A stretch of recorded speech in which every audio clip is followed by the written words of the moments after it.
ஆச்சி மசாலா. எந்த சமையலும் ருசி தேடும் ரகசியம். 20 ரூபாய்.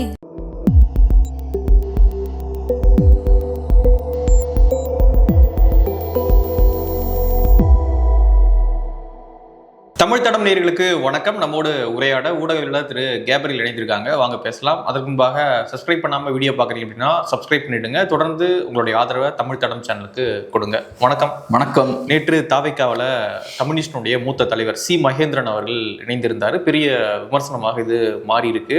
இவ்வளோ நாளாக சிகப்பு துண்டு போட்டுட்டு கம்யூனிஸ்ட மேடைகள்லையும் போராட்ட களங்கள்லையும் பயணம் பண்ணவர் இப்பொழுது என்னுடைய தலைவர் விஜய் அவர்கள் தான் அப்படின்னு ஏற்றுக்கொண்டு தாவைக்கா துண்டு போட்டுட்டு புசியானந்த் தலைமையில் அமைச்சர் தலைமையில் இன்னைக்கு சேர்ந்திருக்காரு அப்படின்றதே ஒரு என்ன இது அப்படின்னு பலரையும் பார்க்க வச்சிருக்கு.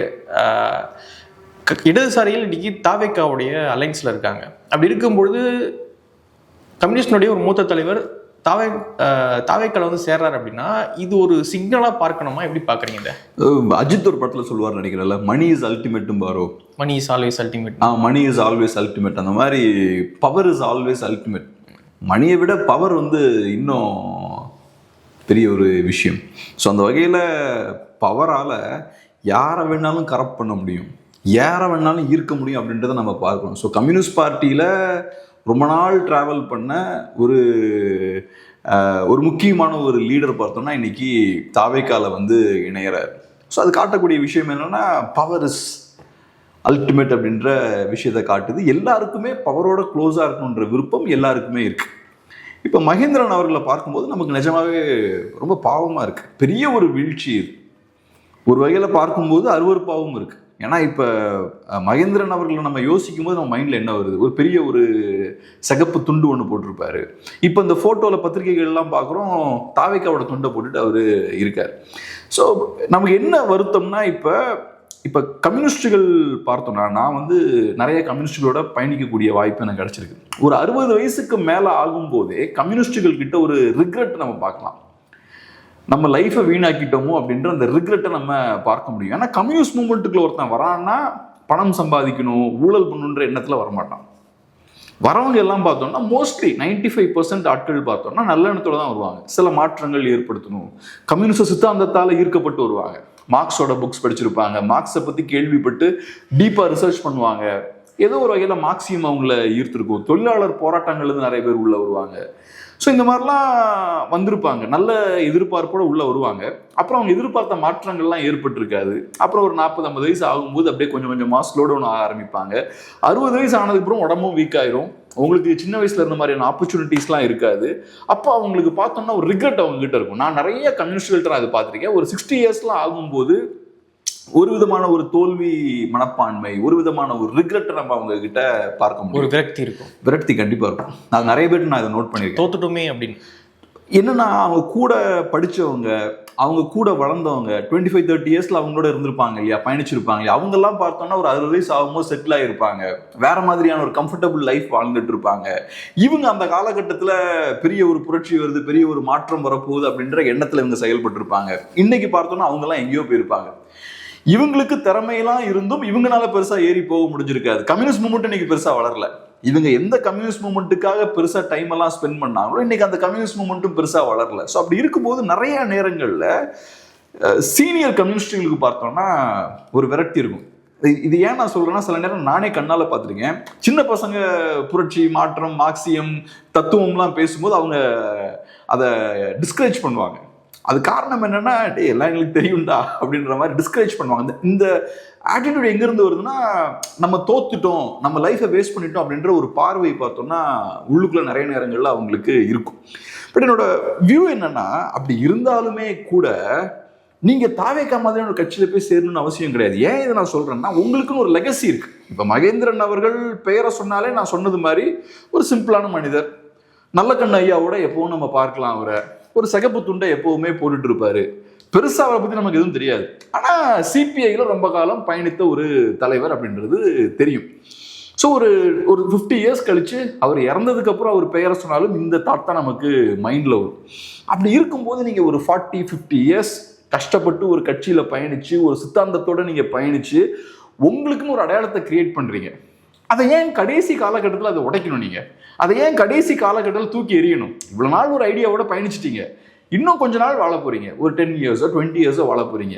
அதுக்குள்ள ஏன் இவ்வளவு நாள் கஷ்டப்பட்டு நீங்க உருவாக்குன அந்த அடையாளத்தையும் இமேஜையும் அந்த கிரெடிபிலிட்டியும் தூக்கி போட்டு ஏன் போகணும்?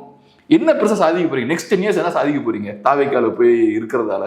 அஃப்கோர்ஸ் நீங்க கொஞ்சம் சந்தோஷமா ஃபீல் பண்ணுவீங்க, பவரோட க்ளோஸாக இருக்கும்போது கொஞ்சம் உங்களுக்கு ஒரு குஷி கிடைக்கும். ரெண்டாவது, கண்டிப்பாக சிபிஐயில் உங்களுக்கு பிரச்சனை இருந்திருக்கும், அவங்களுக்கு ஒரு பாடம் கற்றுக் கொடுக்கலாம். ஆனால் அதை தாண்டி நீங்கள் கஷ்டப்பட்டு ஒரு 40 இயர்ஸ் ஒர்க் பண்ணி உங்களுக்குன்னு உருவாக்குன அந்த அடையாளம் பார்த்தோம்னா காணாமல் போகுது. இதை நான் எப்போ ஃபஸ்ட்டு யோசிச்சேன்னா, திமுக ஆட்சி காலகட்டத்தில் பார்த்தோன்னா சில கம்யூனிஸ்டுகள்லாம் களத்தில் இறங்கினாங்க. களத்தில் இறங்கி முரட்டுத்தனமாக திமுகவை சப்போர்ட் பண்ணாங்க. எனக்கு பர்சனலாக அதில் சில பேர்லாம் தெரியும். நான் காலேஜ்லாம் படிக்கும்போது அவங்களும் காலேஜ்லலாம் வந்து அங்கே இருக்கக்கூடிய யங்ஸ்டர்ஸோடலாம் இன்ட்ராக்ட்லாம் பண்ணுவாங்க. நான் பார்த்துருக்கேன் அவங்களெல்லாம். அப்போ தான் நான் யோசிப்பேன், ஒரு 60 இயர்ஸ்லாம் ஆனதுக்கப்புறம் நீங்கள் நிறைய யங்ஸ்டர்ஸை உள்ளே கொண்டு வரணும்னு முயற்சி பண்ணியிருக்கீங்க, கம்யூனிசம் வெல்லும் அப்படின்லாம் நிறைய பேர்கிட்ட பேசியிருக்கீங்க. உங்களுக்கு திமுகவை சப்போர்ட் பண்ண வேண்டிய தேவை ஏன் ஏற்படுது? இவ்வளோ நாள் ஒரு கொள்கைக்கு விசுவாசமாக இருந்துட்டீங்க, இன்னொரு 10 வருஷம் விசுவாசமாக இருந்துட்டு போக வேண்டியதானே? அதனால ஒன்றும் கிடைக்கலன்னு ஆகி போயாச்சு. பட் இருந்தாலும் லாஸ்ட் 10 இயர்ஸில் ஏன் அதை தூக்கி போட்டு போகணும்? பார்த்தா சின்ன சின்ன இந்த திமுக இன்ஃப்ளூயன்சர்ஸோட சேர்ந்துக்கிட்டு திமுகவுக்கு ஆதரவாக பேசிட்டு இந்த லாஸ்ட் ஒரு 5 இயர்ஸ் நிறைய பேர் அப்படி நம்ம பார்த்துருக்கோம். கம்யூனிஸ்ட் ஆட்கள் வந்து அவங்க கம்யூனிஸ்ட் விட்டு போல, கம்யூனிசத்தை விட்டு போல. ஆனா அவங்க சப்போர்ட் பண்ணது எல்லாமே கம்யூனிஸ்டத்தை விட 5 வருஷம் திமுக தான் சப்போர்ட் பண்ணிட்டு இருந்தாங்க. நான் யோசிப்பேன், உங்களுக்கு ஏன் அந்த தேவை ஏற்படுது? இவ்வளவு பெரிய வீழ்ச்சி ஏன் ஏற்படுது? இப்ப இடுமானம் கார்த்திக் அவர்கள் ஒரு வீடியோவை ஷேர் பண்ணியிருந்தார். இப்போ நான் பார்த்துட்டு இருந்தேன் இதை பேசுறதுக்கு முன்னாடி, இந்த இன்டர்வியூ ஆரம்பிக்கிறதுக்கு முன்னாடி. அதில் பார்த்தோன்னா அவரோட ட்விட்டர் பேஜில் போட்டிருக்காரு, மகேந்திரன் அவர்கள் சில மாதங்களுக்கு முன்னாடி பேசுகிறார், தாவேக்காவை கடுமையாக விமர்சித்து பேசுகிறார். நடிகர்கள் வந்து அவங்களோட அந்த திரை பிம்பத்தை மட்டுமே பயன்படுத்தி அதிகாரத்துக்கு வந்துடலான்னு யோசிக்கிறாங்க, அது எப்படி வர முடியும், கொள்கை சித்தாந்தம் அது இதுலாம் பேசுகிறார். இவ்வளவு பேசின மகேந்திரன் ஜஸ்ட் ஒரு ஃபியூ மந்த்ஸ் கழிச்சு டக்குன்னு பார்த்தா இப்போ அங்கேயே போறார். அன்னைக்கும் இன்னைக்கும் என்ன பெருசா மாறிடுச்சு? அதிகாரம் தான், அவ்வளவுதான். அன்னைக்கு விஜய் அவர்கள் கையில் அதிகாரம் இல்லை, இன்னைக்கு விஜய் அவர்கள் கையில் அதிகாரம் இருக்கு. அதை பார்த்த உடனே நீங்க ஒரு சின்ன குழந்தை சாக்லேட்டை பார்த்தோன்னா அப்படியே பின்னாடி ஓடும் பாருங்க. அதே மாதிரி அதிகாரத்தை பார்த்த உடனே அந்த சின்ன குழந்தைக்கு இருக்கக்கூடிய இன்னசென்ஸ் இருக்கும்ல, வெகுளித்தனம், அதே வெகுளித்தனத்தோட நீங்க அப்படியே அதிகாரத்தை பின்னாடி ஓடுறீங்க. இவ்வளவு பெரிய ஒரு தலைவர் நீங்க இப்படி போறதை பார்த்தா நமக்கு ஆச்சரியமா இருக்கு. அப்ப என்ன ஆகுது? நீங்க நார்மலைஸ் பண்றீங்க இந்த மாதிரியான விஷயங்களை, இந்த மாதிரியான தட்டையான விஷயங்களை, அரசியலை. நீங்க அதுக்கு எதிராக நீங்க நிக்க வேண்டியால் நீங்க இதை நார்மலைஸ் பண்றீங்க.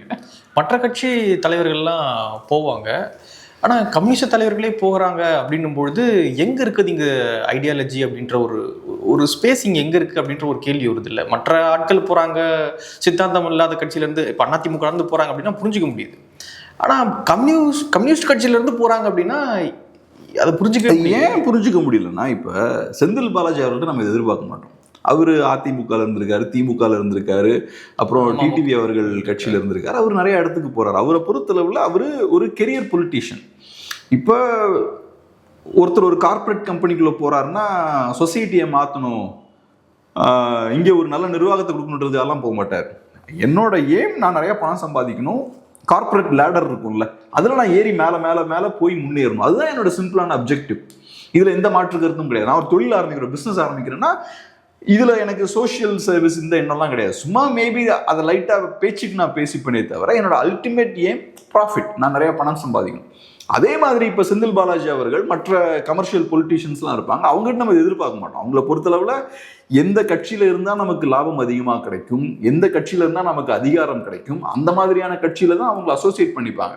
அதை விட்டுட்டு மக்கள் நலன் இந்த மாதிரிலாம் அவங்க யோசிக்க மாட்டாங்க. ஸோ நமக்கும் அது தெரியும், அதனால நம்ம அவங்ககிட்ட பெருசாக எதிர்பார்க்க மாட்டோம். ஆனால் நீ கம்யூனிஸ்டுகளை பொறுத்தளவில் கம்யூனிஸ்டுகள் வந்து சித்தாந்தம் பேசுவாங்க, கொள்கை கோட்பாடு பேசுவாங்க. இன்னைக்கும் பாருங்க, அவங்க தாவேக்காவோட கூட்டணி வைக்கல. ஸோ ஏதோ ஒரு வகையில அவங்க கிட்ட ஒரு ஐடியாலஜி இருக்கு, அவங்களுக்குன்னு ஒரு அரசியல் இருக்கு. தாவேக்கா கவர்மெண்ட்ல போய் சேர்றத அதை அனுமதிக்க மாட்டேங்குது. அப்போ உங்களுக்குன்னு ஏதோ ஒரு ஐடென்டிட்டி இருக்கு, இன்னொரு அடையாளம் இருக்கு, ஒரு அரசியல் இருக்கு. அப்படி இருக்கும்போது நீங்க தவறு பண்ணும்போது உங்களை நோக்கி இந்த கேள்விகள்லாம் கேட்கணும் அப்படின்னு தோணுது. அப்புறம் நீங்க இன்னொரு கேள்வி கேட்டீங்க, இப்ப தாவேக்கா கவர்மெண்ட்டை வெளியிருந்து ஆதரிச்சுட்டு இருக்காங்க. அப்படி இடதுசாரிகளோட சப்போர்ட்டோட இருக்கக்கூடிய தாவேகா அங்க இருக்கக்கூடிய ஒரு லீடரை உள்ள எடுக்கிறாங்க. அப்ப இது என்ன மாதிரியான அரசியல்? உதாரணத்துக்கு எலெக்ஷனுக்கு முன்னாடி திமுக இதை பண்ணாங்க. MDMKவோட ஒரு பழைய எம்எல்ஏ கேண்டிடேட் ஒருத்தரை உள்ள கட்சிக்குள்ள கொண்டு வந்தாங்க. அதுவும் ஸ்டாலின் அவர்கள் தலைமையில கொண்டு வந்தாங்கன்னு நினைக்கிறேன். அது அப்ப பெரிய ஒரு பரபரப்பை ஏற்படுத்துச்சு. உங்களோட கூட்டணி கட்சியை நீங்க பலவீனப்படுத்துறீங்களே. அதுவும் எப்ப பண்ணாங்க? MDMK 10 சீட்டு கேட்டாங்க, 8-10 சீட்டு கேட்டாங்க. எலெக்ஷன் நெருக்கத்துல நெருக்கத்துல கேட்டாங்க. டக்குன்னு உடனே திமுக என்ன பண்ணாங்க? அங்கிருந்து ஒரு ஆளை உள்ள எடுத்தாங்க. அப்ப இது ஒரு சிக்னல். என்கிட்ட நிறைய சீட்ஸ் கேட்கறது, வம்பு பண்றதெல்லாம் பண்ணா கட்சியை நான் காலி பண்ணிடுவேன் அடியில் அப்படின்ற ஒரு சிக்னல். அந்த மாதிரி இதை பார்க்கலாமா அப்படின்ற ஒரு கேள்வியும் இருக்கு. எனக்கு இன்னும் அப்படி கூட பார்க்க முடியுமான்னு எனக்கு தோணல. பெருசா சிபிஐயை கோவப்படுத்தக்கூடிய எண்ணத்துலலாம் அவங்க அதை பண்ணியிருப்பாங்கன்னு எனக்கு தெரியல. ஏன்னா சிபிஐயும் கண்டுக்க மாட்டாங்க, டிவிக்கேவும் இதை பெருசாக எடுத்துக்க மாட்டாங்கன்னு நினைக்கிறேன். டிவிக்கேவை பொறுத்தளவு எக்ஸ்பான்ஷன் ஃபேஸில் இருக்காங்க, வேகமாக எக்ஸ்பேண்ட் ஆகிட்டு இருக்காங்க, எல்லாரும் உள்ளே வந்துக்கிட்டு இருக்காங்க. ஸோ நிறையா கட்சிகள் இருக்கவங்களுக்கு இங்கே உள்ளே வரணுன்ற ஆசை இருக்குது. இவரும் வராரு. சரி, இப்போ மகேந்திரன் அவர்களுக்கு பேகேஜ் எதுவும் கிடையாது, பெரிய ஊழல்வாதி, குட்கா கேஸ்ல மாட்டியிருக்காரு அப்படின்லாம் எதுவும் கிடையாது. அப்படி இருந்தவங்களே கூப்பிட்டாங்க. ஆமா, அப்படி இருந்தவங்களே உள்ள கொண்டு வந்தாச்சு. ஸோ இவருக்கு ஒன்றும் பெரிய நெகட்டிவ் இமேஜ் கிடையாது. இவர் உள்ள வராருன்னா ஓகே, ஒரு கம்யூனிஸ்ட் பெரிய நெகட்டிவ் இமேஜ் இல்லாமல் வராருன்னா ஓகே, அவங்களுக்கு ஒன்றும் பிரச்சனை இல்லை. சிபிஐயும் பெருசாக கண்டுக்க மாட்டாங்கன்னு நினைக்கிறேன். உள்ளுக்குள்ள வேணா கொஞ்சம் கோவங்கள் இருக்கலாம். எனக்கு இது பொலிட்டிக்கலாக எப்படி பார்க்கறதுன்னு தெரியல. ஏன் எப்படி பார்க்கறதுன்னு தெரியலன்னா, சிபிஐ பெரிய சிக்னிஃபிகண்டான ஒரு பார்ட்டியாக நான் இன்னைக்கு பார்க்கல. ஏதோ ஒரு வகையில் திமுகவோட கொஞ்ச நாள் போய்கிட்டு இருந்தாங்க, இன்னைக்கு தாவேக்காவை நம்பி இருக்காங்க. அதே மாதிரி மகேந்திரன் அவர்களும் ஒரு சிக்னிஃபிகண்டான ஒரு பொலிட்டிக்கல் லீடர் அங்கே போனதாகவும் நான் பார்க்கல. ஸோ அதனால இதுக்கு அவ்வளோ முக்கியத்துவம் கொடுக்க முடியுமா? அதுவும் இது ரொம்ப சிக்னிஃபிகண்டான டைமாகவும் எனக்கு தெரியல. அப்போ எலெக்ஷனுக்கு முன்னாடி இந்த பிரச்சனை எல்லாம் போய்கிட்டு இருந்தது. நம்ம திமுக கேஸை பார்க்கும்போது இப்போ தாவேக்கா கவர்மெண்ட்டே 1.5 months ஓல்டு தான். இன்னும் நெக்ஸ்ட் ஒரு 6 months வரைக்கும் பிரச்சனை இல்லை. அப்புறம் பை எலெக்ஷன்ஸ் இப்போ வரப்போகுது. ஸோ அவங்க லெஃப்ட்டை ரிப்ளேஸ் பண்ணுறதுக்கான வேலைகளையும் அவங்க ஈடுபட ஆரம்பிச்சிட்டாங்க. ஸோ இது எப்படி பார்க்கணும்னு எனக்கு தெரியல நிஜமாவே. ஓகே, இன்னொரு பக்கம் பார்க்கும்பொழுது முக்கியமான தலைவர்கள்லாம் தாவேக்கா பக்கம் வரும்பொழுது அவங்கள தாவேக்கால இணைக்கிறது அப்படின்னு பார்த்தீங்கன்னா அமைச்சர் பெருமக்கள் தான் இணைக்கிறாங்க. முக்கியமான அமைச்சர்கள் முன்னணியில் தான் அவங்க வந்து தாவேக்கால இணைகிறாங்க. விஜய் அவர்கள் தான் கட்சியினுடைய தலைவர். கட்சியினுடைய தலைவர் தலைமையில் முக்கியமான ஆட்கள் இணையவே மாட்டாங்க, யாருமே இணைய மாட்டாங்க.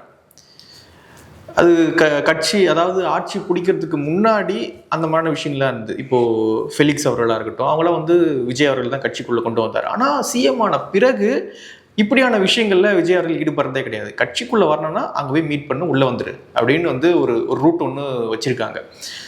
ஆனால் ஈவினிங் வந்து முக்கியமான நடிகர்களை மீட் பண்ணுறாரு, நடிகைகளை மீட் பண்ணுறாரு விஜய் அவர்கள் அப்படின்ற ஒரு விஷயமும் பார்க்கப்படுது. ஸோ எப்படி இதை பார்க்குறீங்க?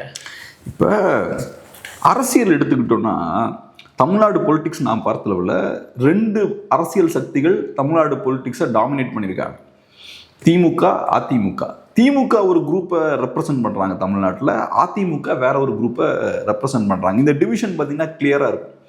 ஸோ திமுகவுக்குள்ள வேற மாதிரியான ஒரு கேரக்டர் இருக்கும், அதிமுகவுக்குள்ள வேற மாதிரியான ஒரு கேரக்டர் இருக்கும். அந்த கட்சிக்கே குணம் வேற, அதிமுகவுக்கு. திமுகவோட குணம் வேற. ஸ்டார்டிங்ல இருந்தே அதிமுகவை லீட் பண்றது பார்த்தோம்னா கரிஸ்மேட்டிக்கான ஸ்டார்ஸ் வந்து லீட் பண்றாங்க.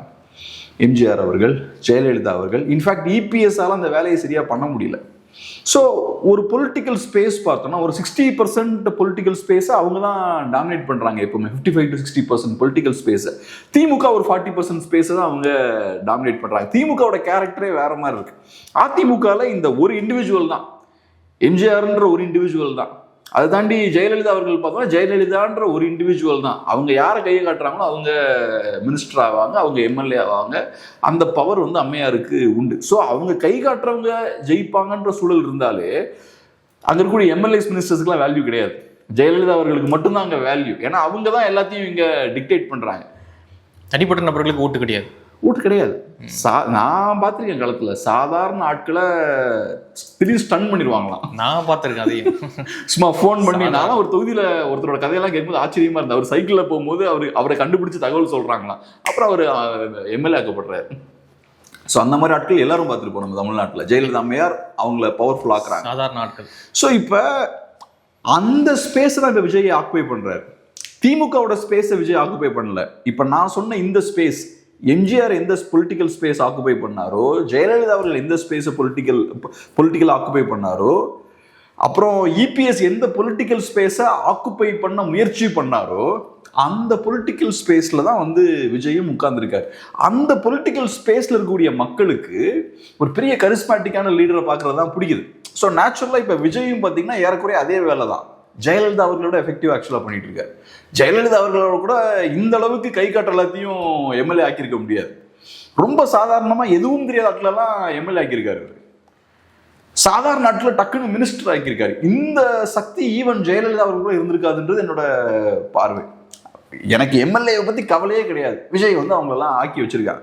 ஸோ அப்ப ஜெயலலிதா அவர்கள் கையில் இருந்த பவரை விட விஜய் அவர்கள் கையில் அதிகமான பவர்ஸ் இருக்கும் இப்ப. ஏன்னா அவர் தான் இங்க கிங் மாதிரி, எல்லாரையுமே அவர் தான் எம்எல்ஏ ஆக்குறாரு, எல்லாரையும் அவர் தான் மினிஸ்டர் ஆக்குறாரு. அப்படிப்பட்ட ஒரு சூழல் இருந்தாலே ஒரு சர்வாதிகாரத்துக்கான ஒரு ஸ்பேஸ் அங்க கிரியேட் ஆகிடும். நான் தான் எல்லாமே பண்றேன். இப்ப ஜெர்மனி எடுத்துக்கிட்டீங்கன்னா ஹிட்லர் தான். ஹிட்லருக்கு ஏன் அவ்வளவு பவர்? ஏன்னா அவர் தான் face of Germany, face of Nazi party. அவரோட இமேஜ் தான் எல்லாமே. அவர் நினைச்சாருன்னா ஒருத்தனை டக்குன்னு பணக்காரன் ஆக்க முடியும், நினைச்சாருன்னா ஒருத்தனை இல்லாம ஆக்க முடியும், பெரிய பெரிய பவர்ஃபுல் பீப்புளை டக்குன்னு வீக் ஆக்க முடியும், கீழே இருக்க ஆளை பெரிய பவர்ஃபுல்லான ஆளாக்க முடியும், என்னென்ன பண்ண முடியும். ஸோ அந்த ஸ்ட்ரென்த் உங்களுக்கு இருந்தாலே ஒரு சர்வாதிகாரிக்கான ஒரு இடத்த நீங்க உருவாக்கி கொடுக்குறீங்க சொசைட்டில. இங்கேயும் அது இருக்கு. விஜய் அவர்களுக்கு அந்த பவர் இருக்கு. இப்போதைக்கு நம்ம பார்க்கும்போது இன்னும் ஒரு ஜெயலலிதா அம்மையார் இருக்கும்போது எல்லாம் பயந்தாங்க பேசுறதுக்கு. வாய்ஸ்னா நான் தான், இந்த கட்சியோட வாய்ஸ் நான் தான். தேவையில்லாம சைட்ல உட்காந்து பிரஸ்ஸை சந்திக்கிறது, அங்க போய் பேசுறது, இங்க பேசுறது. எனக்குலாம் ஞாபகம் இருக்கு, டிஎம்டிக்கு ஆரம்பிச்ச காலகட்டத்தில் எம்எல்ஏஸ்லாம் வெளியே வந்து பெருசா பேச மாட்டாங்க. நான் அப்போ புதுசா மீடியாவில் வந்தவன். இவங்க கட்சி எம்எல்ஏஸ் கட்சி தலைவர் எல்லாத்துக்கும் ஃபோன் அடிப்பேன். டிஎம்டிக்கு டிவிக்கு வந்து சேர்ந்த உடனேயும் அவங்க யாருமே பதில் சொல்ல மாட்டாங்க. நான் தலைவர்கிட்ட பேசுறேங்க, அப்புறம் அடுத்த நாள் பேசணும்னா இல்லை கொஞ்சம் தயங்குவாங்க. ஸோ அது காரணம் என்னன்னா அங்கே விஜயகாந்த் தான் சென்டர். இங்க இன்னும் அந்த அளவுக்கு ஸ்ட்ரக்சர்டா மாறல. ஆனா இவங்க நினைச்சாங்கன்னா விஜய் அவர்கள் தி ஃபேஸ், மற்ற எல்லாரும் சத்தம் இல்லாம இருக்கணும் அப்படின்ற மாதிரி மாற்ற முடியும். ஏன்னா இப்ப மற்றவங்க எல்லாம் பேசுறது பிரச்சனை தான் கிரியேட் பண்ணிட்டு இருக்கு. விஜய் அவர்கள் தான் இப்பவும் ஓட்டு வாங்கிட்டு இருக்காரு. மற்றவங்க பேசுறதெல்லாம் லாபத்தை விட நஷ்டத்தை தான் நிறைய ஏற்படுத்தி கொடுக்குது. ஸோ அதனால நான் இதெல்லாம் ஏன் சொல்லிட்டு இருக்கேன்னா, இந்த கட்சி ஆக்குப்பை பண்ணக்கூடிய ஸ்பேஸா இருக்கட்டும், விஜய் தலைவர் விஜய் இருக்கார்ல அந்த கட்சியோட தலைவர், அவர் பண்ணக்கூடிய விஷயங்களா இருக்கட்டும், அந்த கட்சியோட தன்மையா இருக்கட்டும், இது எல்லாமே ஒரு சர்வாதிகாரிக்கான உகந்த சூழலை ஏற்படுத்தி வச்சிருக்கு. அதிமுக கரெக்டா ரிப்ளேஸ் பண்ணிருக்காங்க அவங்க. அதான் இவங்க வந்து அதிமுக ரிப்ளேஸ் பண்ணல, திராவிடத்தை ரிப்ளேஸ் பண்ணல, அதிமுகன்ற திராவிடத்தோட ஒரு விங்கை மட்டும் ரிப்ளேஸ் பண்றாங்க. ஏன்னா அதிமுகன்ற அந்த விங் வந்து வீக் ஆயிருச்சு. ரைட் ஹேண்ட் லெஃப்ட் ஹேண்ட் இருக்கு, ஒரு கை வீக் ஆயிருச்சு. அந்த கையை மட்டும் கரெக்டா தாவேக்கா ரிப்ளேஸ் பண்ணிட்டாங்க. ஸோ அதனால பெர்ஃபெக்டான ஒரு சர்வாதிகாரியா ஃபியூச்சர்ல விஜய் ஆகலாம். தொடர் வெற்றி கூட கொடுக்கணும். இன்னும் 4 years இருக்குல்ல, இந்த டென்யூர்லயே ஆயிடுவாருன்றீங்க. தாராளமா ஆகலாம், அதுக்கான ஸ்பேஸ் இருக்கு விஜய் அவர்களுக்கு. ஆனா இன்னும் இப்ப கொஞ்சம் ஒரு மாதிரி கன்ஃபியூஸ்டான ஒரு நிலையில தான் இருக்காங்க. இப்பதான் பவருக்கு வந்திருக்காங்க. அங்க ஒருத்தர் இன்னொரு ஒண்ணு பேசுறாரு, இங்க ஒருத்தர் பேசிட்டு இருக்காரு, மாத்தி மெஜாரிட்டி வேற இல்ல. ஆமா, மெஜாரிட்டி இல்ல. ஆனா இவர் ஒரு சர்வாதிகாரியா மாறுறதுக்கான எல்லா ஸ்பேஸுமே இருக்கு. அவர் ஆனா யாரும் தட்டி கேட்க முடியாது. அதான் நான் சொல்ல வரேன். இப்ப கருணாநிதி அவர்கள் ஏன் சர்வாதிகாரி ஆகலன்னா அவரோட நல்ல எண்ணத்தால இல்ல, அவர் சர்வாதிகாரி ஆகிறதுக்கான சூழல் அங்க இல்லை. அவர் சர்வாதிகாரி ஆனா கட்சி ஏத்துக்காது. ஆனா இங்க அப்படி இல்லை. விஜய் அவர்கள் சர்வாதிகாரி ஆனாலும் இந்த கட்சி ஏத்துக்கும். அந்த ஸ்பேஸ் இந்த கட்சிக்குள்ள டெஃபினட்டா இருக்கு. அதுக்கான ஒரு புற சூழல் இந்த கட்சிக்குள்ள இருக்கு. அதனால என்னோட பாயிண்ட் என்ன, ஏதோ ஒரு பாயிண்ட்ல அவர் ஆயிடுவார். இப்பயே பார்த்தோம்னா ஸ்டெப் பை ஸ்டெப் அதை நோக்கி போறாருல. நீங்க சொன்ன மாதிரி தான், எலெக்ஷனுக்கு முன்னாடி ஃபிலிக்ஸ் ஜெரால்ட மீட் பண்றாரு. ஏன் அப்பயே மீட் பண்ணாம இருந்திருக்கலாமே? அப்ப மீட் பண்ணாம இருந்தா அது ரொம்ப தப்பா தெரிஞ்சிருக்கும். என்ன அவ்வளோ பெரிய ஆளா, என்ன கூட மீட் பண்ண மாட்டாரா அப்படின்ற மாதிரி தோணிருக்கும். ஆனா இன்னைக்கு அவர் கையில அதிகாரம் வந்துருச்சு. இன்னைக்கு அவர் டெலிவர் பண்ணிட்டார். இன்னைக்கு அவர் பெரிய தலைவர்களே மீட் பண்ண மாட்டேங்கிறார். ஸோ அவரோட கன்வீனியன்ஸுக்கு ஏற்ற மாதிரி அவருக்கு பிடிச்ச ஆட்களை அவரு பர்சனலா பல நாட்களை மீட் பண்றாரு. நான் அதை வெறுமனே சினிமா ஸ்டார்ஸை மீட் பண்றாரு அப்படின்னு நான் பார்க்கல. அவருக்கு தெரிஞ்ச ஆட்கள் அவங்க தானே, அவங்களோட பர்சனலா பழகி இருப்பார், பல ஆண்டுகள் அவங்களோட டிராவல் பண்ணியிருப்பார். அவருக்கு இங்க இருக்கக்கூடிய பொலிட்டிஷியன்ஸ்லாம் தெரியாது. ஸோ அவருக்கு இன்னைக்கு அவர் பொலிட்டிஷியன் தான். இன்னைக்கு அவர் அரசியல்வாதிகள் தான் மீட் பண்ணணும், அவங்களோட தான் இன்ட்ராக்ட் பண்ணணும். ஆனா அவங்கள அவாய்ட் பண்றாரு. அதான் என்னோட பாயிண்டே. அவருக்கு ஒரு சர்வாதிகாரியா இருக்கிறதுக்கான ஸ்பேஸ் அங்க இருக்கு. அவருக்கு பிடித்த விஷயங்களை பண்றதுக்கான ப்ரிவிலேஜும் அங்க இருக்குன்றனா. அவருக்கு நீங்க சொல்றது என்ன, அவரோட ப்ரொஃபைல் இன்னைக்கு ஒரு politician, he is not a actor. So as a politician அவர் பொலிட்டீஷியன்ஸ் மீட் பண்ண வேண்டிய கடமை அவருக்கு இருக்குன்றீங்க. நான் என்ன சொல்றேன், அவர் சர்வாதிகாரி, ஒரு பெரிய ராஜா மாதிரி அந்தஸ்துல ஸ்தானத்துல இருக்காரு. அவர் யார வேணாலும் மீட் பண்ணலாம், கேள்வி கேட்க ஆளுன்ற. அவருக்கு விருப்பம் இருந்தா நடிகர்களை மீட் பண்ணலாம், அவருக்கு விருப்பம் இருந்தா ஆர்டிஸ்ட்களை மீட் பண்ணலாம், ஆர்கிடெக்ட்ஸை மீட் பண்ணலாம், யார வேணாலும் பண்ணலாம். ப்ரெஸ்ஸை மீட் பண்ணாமல் இருக்கு, ப்ரெஸ்ஸை மீட் பண்ணாமலும் இருக்கலாம், பேஸ்மெண்ட்ல உங்களுக்கு வைக்கலாம். ஓகே. ஸோ அந்த ஒரு ப்ரிவிலேஜ் அவருக்கு இன்னைக்கு இருக்கு. அது காரணம் அவர் டெலிவர் பண்றாரு ஓட்ஸை. ஸோ அதனால இந்த கேரக்டர் இருக்குல்ல, போக போக இன்னும் அதிகமாகும். போக போக நான் சொல்றேன், அந்த கட்சியில் இருக்கக்கூடிய மற்ற வாய்ஸஸ்லாம் சைலண்ட் ஆகும். ஒன்று அவங்களே பேசி பேசி பிரச்சனையில் மாட்டி அவங்களே குவைட் ஆயிடுவாங்க. ரெண்டாவது குவைட்டா இருக்கவங்க தான் சர்வைவும் ஆகும் அந்த பார்ட்டியில். எப்படி அதிமுகவில் யார் சைலண்டாக பேக்ரவுண்டில் இருந்து செய்ய வேண்டிய காரியங்களை கரெக்டாக செய்கிறாங்களோ அவங்க தான் அதிமுகவில் சர்வே ஆவாங்க. தேவையில்லாமல் பிரச்சனையில் மாற்றாங்கன்னா சர்வே ஆக முடியாது. நாங்கள் சம்ப தேவையில்லாத விஷயங்கள் பேசி யானை எறும்புலாம் பேசி தான் அவர் முடிச்சாங்க. ஆமாம், சைலண்டாக இருந்தால் அந்த பிரச்சனை வந்திருக்காது. ஸோ அதனால் அந்த லிமிட்டை புரிஞ்சு யார் கரெக்டாக செயல்படுறாங்களோ அவங்களுக்கு தான் தாவேக்கால ஃபியூச்சர் இருக்கும் வரக்கூடிய நாட்களில். அவர் கரெக்டாக பார்த்தீங்கன்னா ஒரு மன்னராட்சியில் நடக்கிற ஸ்டைலில் தான் பண்ணிட்டு இருக்காங்க. அவர் குவைட்டாக இருக்காரு. அமைச்சர் பார்த்தீங்கன்னா ஆதவர்ஜுனா ரைட் ஹேண்ட் மாதிரி பேசிக்கிட்டே இருக்காரு. பிரச்சனைகள் வரும்போது நெகட்டிவான சில இமேஜ் கிரியேட் ஆகும்ல, கெட்ட பேர் கிடைக்கும்ல, அதெல்லாம் யாருக்கு போகும்? விஜய்க்கு போகுது, ஆதவர்ஜுனாவுக்கு போகும். அவர் தான் ரைட் ஹேண்ட் மாதிரி செயல்பட்டு இருக்காரு. போயிருன்றீங்க, அப்படிதான் போகும். ஜெயலலிதா அவர்களுக்கு நெகட்டிவான இதெல்லாம் வரும்போது அது சசிகலாவுக்கு தான் போச்சு நிறையா. அப்புறம் டக்குன்னு அவங்கள பனிஷ் பண்ற மாதிரி ஏதாவது ஒன்று பண்ணுவாங்க. இவங்க அப்பாவி அவங்க தான் பண்றாங்க, அதுதான் சொல்ல வரேன். ஓகே. அந்த மாதிரியான ஒரு ரைட் ஹேண்ட்ஸர் மன்னர்கள் நிறைய நேரம் வச்சிருப்பாங்க. ஏதாவது இந்த டர்ட்டி ஒர்க்கும்பாங்க, அதெல்லாம் செய்யறதுக்கு ஒரு அமைச்சர் இருப்பார். அவர் பவர்ஃபுல்லா இருப்பாரு, ஆனா அந்த டர்ட்டி ஒர்க் பண்றதெல்லாம் அவர் பண்ணுவார். கெட்ட பேரும் அவருக்கு தான் வரும். மன்னர் கடைசியில் டிஸ்டன்ஸ் மெயின்டைன் பண்ணிடுவார். எனக்கு அவருக்கும் பெரிய தொடர்புலாம் இல்லை, நான் நல்லா வந்தேன் அப்படின்னு, கட்சி விட்டு நீக்கிட்டேன், நான் நல்லா வந்தேன் அப்படின்னு ஏதாவது ஒரு நடவடிக்கை எடுக்கிறது. அப்புறம் திருப்பி கொஞ்ச நாள் கழிச்சு அவர் சேர்த்துக்கிறது. பார்த்திபன் அவர்கள் நடிகர் பார்த்திபன் அவர்கள் விஜய் அவர்களை மீட் பண்ணிட்டு ஒரு கிஃப்ட் ஒன்று கொடுத்தாரு. அவர் ராஜா மாதிரி இருக்கிற மாதிரி ஒரு இது கொடுத்து அதில் எழுதியிருந்தார் விஜய பேரரசு அப்படின்னு. ஸோ அந்த மாதிரி தான் ஒரு அரசர் மாதிரி தான் இப்போ அதை மாட்டியும் வச்சிருக்காரு அவர். இப்போ ஒவ்வொருத்தங்களும் பார்த்தீங்கன்னா ஒவ்வொரு விதத்தில் விஜய் அவர்களை இம்ப்ரெஸ் பண்ண முயற்சி பண்ணிட்டு இருக்காங்க. ஒவ்வொரு விதத்தில் விஜய் அவர்களை இம்ப்ரெஸ் பண்ணணும். அதனால பார்த்திபன் அவர்கள் அவரோட ஸ்கில்ல காட்டுறாரு. மகேந்திரன் மாஸ்டர் மகேந்திரன் பார்த்தோன்னா அவரோட ஸ்கில்ல காட்டுறாரு. லாரன்ஸ் அவரோட ஸ்கில்ல காட்டுறாரு. இப்போ பார்க்குறேன் ஸ்ரீமன் ஒரு நடிகர் இருப்பார்ல, அவரோட வீடியோ ஒன்று பார்க்குறேன். அவரும் பிரச்சனைகள் வரதான் செய்யுன்ற மாதிரி அவரும் பேசுறாரு. ஸோ இவங்க எல்லாம் பார்த்தோம்னா இப்போ விஜய் அவர்களை சந்தோஷப்படுத்தணும். ஏன்னா இவங்க எல்லாத்துக்கும் தெரியும் நம்ம நடிகர்கள், விஜய் அவர்கள் ஒரு நடிகராக இருந்து தான் அங்கே போயிருக்காரு. ஸோ நம்ம யாருன்னு விஜய்க்கு தெரியும். இப்போ நான் நீங்கள் யாருன்னு விஜய் அவர்களுக்கு தெரியாது, ஆனால் இந்த நடிகர்கள்லாம் யாருன்னு விஜய்க்கு தெரியும். ஸோ அப்போ மேலே இருக்கக்கூடிய டாப்பில் உட்காந்துருக்கக்கூடிய அவரை நம்ம இம்ப்ரெஸ் பண்ணணும். அதுக்காக இந்த மாதிரியான சேட்டைகளை பண்ணிக்கிட்டே இருக்காங்க. இவங்க பண்ணுறது பிரச்சனை இல்லைன்னா இதெல்லாம் பார்க்குற நமக்கு பயங்கர கடுப்பாக இருக்குது. இங்கே உட்காந்துக்கிட்டு மேலே இருக்க ஒருத்தரை சந்தோஷப்படுத்துறதுக்காக இவங்கெல்லாம் பண்ணுற வேலை இருக்குது பாருங்க, அது பயங்கர இரிட்டேட்டிங்காக இருக்குது. ஓகே. அடுத்தது பார்த்தீங்கன்னா இப்பொழுது செங்கோட்டையன் அவர்கள் சொன்னார், தாவேக்கால ஜாயின் பண்ண பிறகு என்ன சொன்னார்னா, அம்மாவுடைய ஃபோட்டோ நான் பாக்கெட்டில் வச்சுக்கிட்டே பயணம் பண்ணுவேன், தலைவர் என்ன எதுவுமே கேட்கல, நீங்கள் வச்சுக்கோங்கண்ணே அப்படின்னு சொன்னார். இன்றைக்கி நான் ஒரு அதிமுக, அதாவது எம்ஜிஆர் ஜெயலலிதா அம்மையாருடைய தொண்டனாகத்தான் இன்றைக்கி நான் அதிமுகவில் பயணிக்கிறேன்னு அவர் பாக்கெட்டில் ஃபோட்டோ வச்சுக்கிட்டே இருந்தார். இப்பொழுது பார்த்தீங்கன்னா மகேந்திரன் அவர்கள் சொல்கிறார், நான் சிகப்பு துண்டு போட்டுக்கிட்டே தாவேக்கால பயணம் பண்ணுவேன், என்ன அவங்க தடுக்கவே இல்லை அப்படின்னு சொல்கிறார். நான் ஒரு கம்யூனிஸ்டாக தான் சிகப்பு துண்டு போட்டுக்கிட்டு தான் இன்றைக்கி நான் தாவேக்கால பயணம் பண்ண போகிறேன் அப்படின்றார். ஃபியூச்சரில் அமித்ஷா ஃபோட்டோ வச்சுக்கிட்டே தாவேக்கால பயணம் பண்ணலாமா, உதயநிதி ஃபோட்டோ வச்சுக்கிட்டே தாவேக்கால பயணம் பண்ணலாமா? என்ன கட்சி இது, என்ன எப்படி இது? சிம்பிளுங்க. தாவேக்காவோட ஓட் பேஸை டேமேஜ் பண்ணாத எந்த ஃபோட்டோவையும் நீங்கள் பாக்கெட்டில் வச்சுக்கலாம். நீங்கள் சகப்பு துண்டு போட்டிங்கன்னா தாவேக்காவோட ஓட் பேஸ் டேமேஜ் ஆகாது. நீங்கள் அம்மையார் ஜெயலலிதா அவர்களோட ஃபோட்டோ வச்சாலும், கால்மார்க்ஸோட ஃபோட்டோ வைத்தாலும், எம்ஜிஆர் அவர்கள் ஃபோட்டோவை வைத்தாலும் டேமேஜ் பண்ணாது. ஆனால் நீங்கள் கருணாநிதி அவர்களோட ஃபோட்டோ வச்சிங்கன்னா தாவேக்காவோட ஓட் பேஸை டேமேஜ் பண்ணணும். ஏன்னா திமுக எதிர்ப்பு தான் தாவேக்கா பேசிகிட்டு இருக்காங்க. ஸோ தாவேக்காவுக்குன்னு ஒரு அரசியலும் கிடையாது. தாவேக்காவோட ஒரே அரசியல் ஓட்டு வாங்கணும்.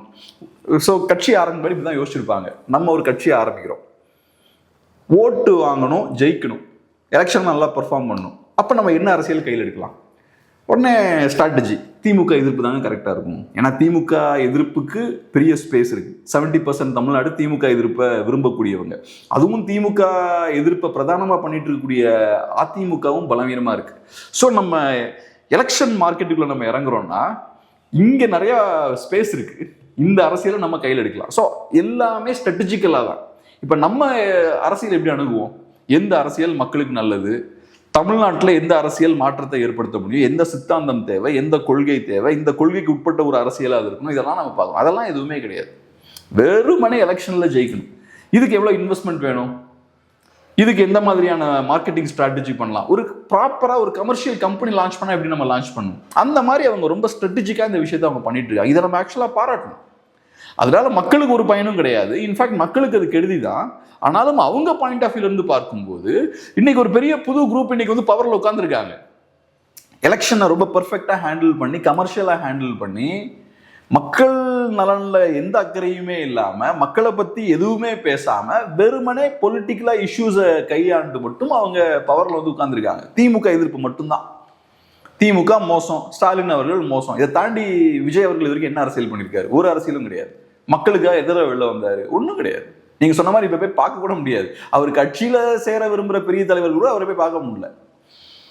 ஸோ இதை பண்ணி அவர் பவருக்கு வர்றாருன்னா ரொம்ப ஸ்ட்ராட்டஜிக்கா யோசிச்சு காய்களை நகர்த்தி அவங்க பவருக்கு வந்திருக்காங்க. இது ரொம்ப கேர்ஃபுல்லா வாட்ச் பண்ணணும் நம்ம. ஸோ அதனால அவங்க கட்சியோட ஓட் பேஸை டேமேஜ் பண்ணாத எல்லா போட்டோஸையும் எல்லா தலைவர்களும் ஏற்றுப்பாங்க. இழப்பு இல்லை அப்படின்னு. இழப்பு இல்லை, ஆமா. நீங்க சகப்பு துண்டு போடுறதால எனக்கு இழப்பு கிடையாது, நீங்க ஜெயலலிதா அம்மையாரோட போட்டோ வச்சுக்கிறதால எனக்கு இழப்பு கிடையாது, எனக்குன்னு ஒன்றும் கிடையாது, எனக்குன்னு எந்த ஐடென்டிட்டியும் கிடையாது. இவர் ப்ரூஸ்லி சொல்லுவார்ல, பி லைக் வாட்டர் வந்து ஃபார்ம்லெஸ்ஸாக இருக்கு. நீங்க ஒரு கப்புக்குள்ள ஊத்துனீங்கன்னா வாட்டர் கப்பா மாறிடும், நீங்க அது ஒரு மக்குக்குள்ள ஊத்துனீங்கன்னா வாட்டர் மக்கா மாறிடும். அந்த ஷேப்புக்கு ஏற்ற மாதிரி மாத்திக்கும். அந்த மாதிரி தான் நான் பவருக்கு வரணும். பவருக்கு நான் வர்றதுக்கு என்னெல்லாம் தேவையோ அதெல்லாம் நான் பண்ணுவேன்.